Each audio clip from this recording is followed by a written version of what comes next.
How to sign up on Whatnot. Hello, everybody. In today's video, we will be guiding you through the process in order to do so. So, first of all, you may just go ahead and access the application Whatnot, or you can even go ahead and go to the website of Whatnot.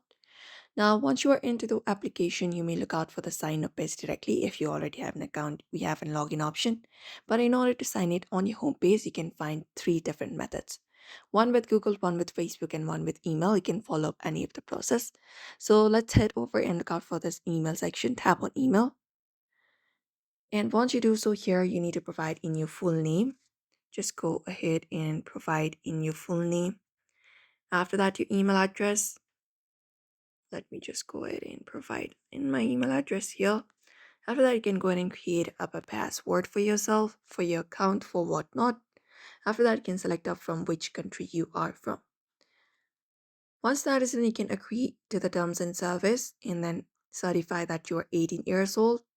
Once that is done, you tap and sign up on your screen. And then you need to provide up a phone number for Whatnot. So just go ahead and provide up a phone number, and after that is done, tap on send code, and you will be receiving a code. Just go ahead and verify your account for that. And after that, you just need to provide in some details like your gender and your interests here. After that, tap on next, and you can select your hobbies as well. For example, these are some of my hobbies, and tap on next. After that is done, you need to select your favorite category. So you just need to complete up this process. And after that, here it will show you some process. You can tap on next and look out for it, and tap on take to my home feed. And when you do so, you will be find in you being logged in into Whatnot easily.